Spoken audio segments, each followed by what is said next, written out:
Alright, what is up everybody? This is Slow 2K2 GT again, and I'm going to give you a walk around of what's happened over the course of the winter. So we'll start with the weight reduction that I've had on the go. Here's my bucket of little parts.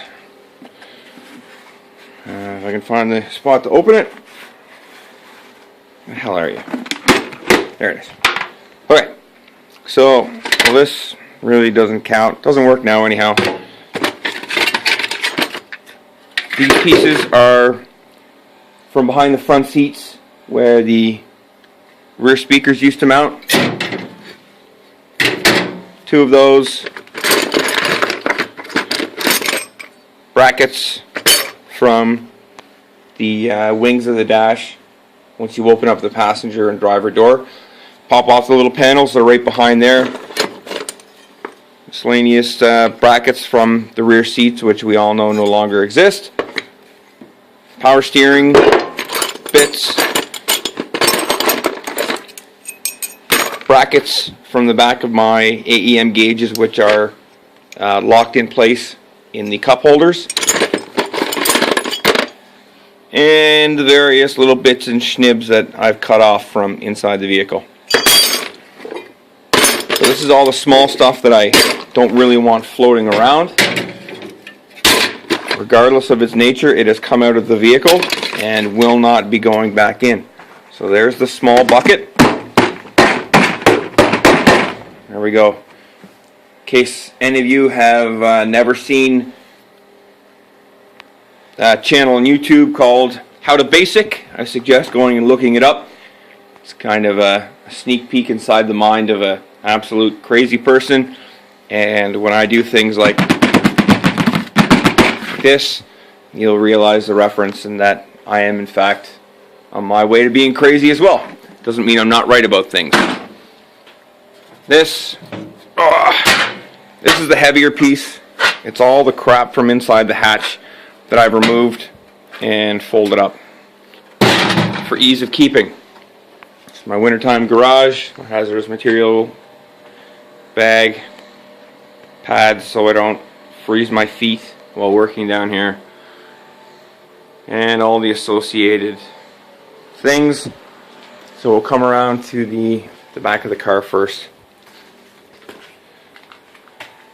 So I've pulled all the plugs and filled them with triple layer of fiberglass matting and resin. You can hear the hatch. It is in fact quite empty. I got a couple spots here, here. There's a big one right there that will have to be smoothed out. When I was drilling out the spot welds, they let go a little faster than I thought they were going to, and I started on this side and made my way this way, so the dents got less and less as I became more proficient with the drill. I don't know what the heck is coming in the door, but there's dust everywhere. I won't go in there yet. So we'll do the walk around of the engine bay. Now that everything is completed for the most part.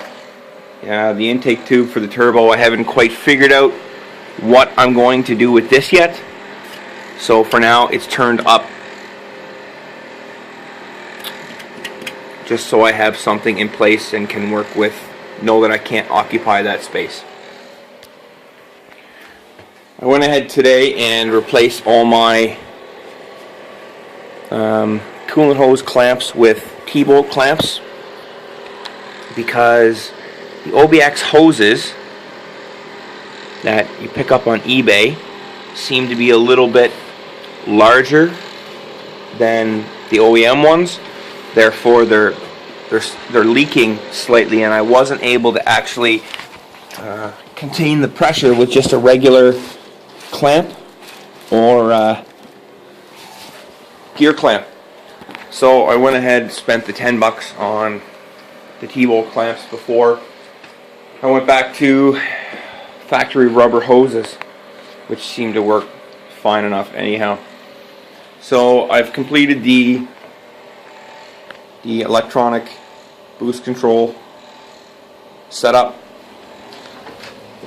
Main line coming from the back of the manifold into a T.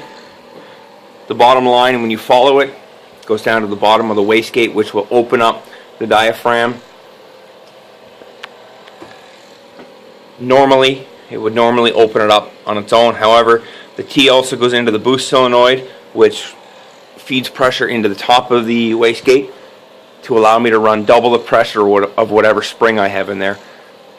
Yeah, I still have the 26-pound spring in, and I've disabled the boost control until I get off my ass and change the spring out for a 12-pound spring on its own. I've also done a dump tube from the wastegate. Hopefully you can see it way down there. I picked this up from Megadeth on the site. He was nice enough to split up his wastegate and downpipe for me, or dump tube. All I had to do was make a slight cut and adapt the tube a little bit, and should I ever decide to recirculate this, a 90-degree bend on the end of it will allow it to be recirculated into the downpipe. But for now, I like it the way it is. So those have been the changes to the engine bay this year. Boost control, which will allow me a couple different ways of doing things. I can have a little bit of traction control added in, which is nice. So right now the engine has been off for about 45 minutes. I'm going to go ahead and fire it up. It wasn't running very long, not enough to get the operating temperature, so I'm going to go ahead and fire it up. I've also done some changes to the Mega Squirt for startup enrichment so that in cold weather it doesn't, because there's no idle valve, it's been hard to keep running on the first key turn, but now it seems to want to operate. So here we go, one key turn.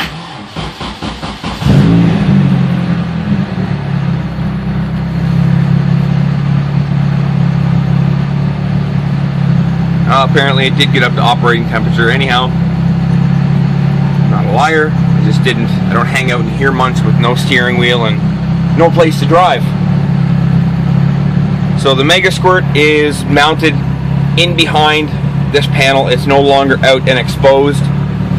It's all USB connection now. And what I'm going to do is remove the cigarette lighter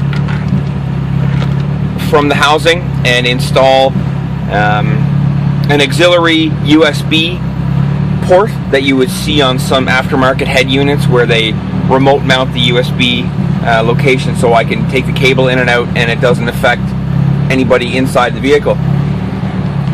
So right now the vehicle is, well, it's kind of bobbing around, and you'll see when we get up there that the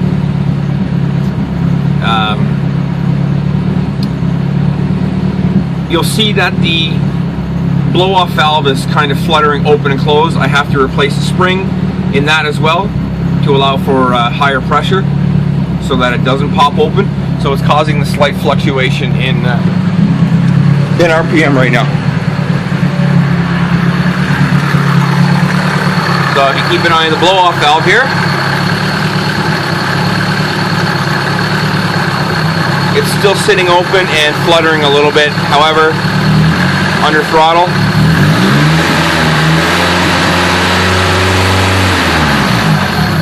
so the higher rate spring is still required for this. But I've had the vehicle out 5 or 6 times already this season to drive it, and I'm quite impressed with it thus far, except the timing issue that I had with detonation the other day, and it's been taken care of. So go ahead and turn everything off. If you hear it, perhaps ball bearing turbos still working even after you shut the vehicle off. Horn and everything still works despite the electrical issues I was having. Ground out the connector. There you go.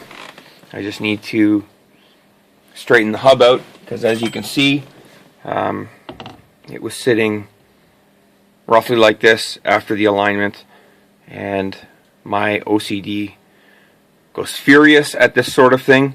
I want the steering wheel like this. It might just be easier for me to drill the hub out and add another 6 holes, so that instead of being like so, I rotate it like this, drill and tap, or more like this, so that you don't think that I wasn't obsessive enough to straighten it out to show you. Drill it, tap it, and have more mounting possibilities. However, right now, that's not exactly on my list of things to do. As you can see outside, it is winter, because it comes and goes and comes and goes, and I'm about done with it. So on that note, 11 and a half minutes in, I'll close with my Yukon fur hat, saying until springtime, which actually it is now. Slow 2K2 GT from newtiburon.com, signing off.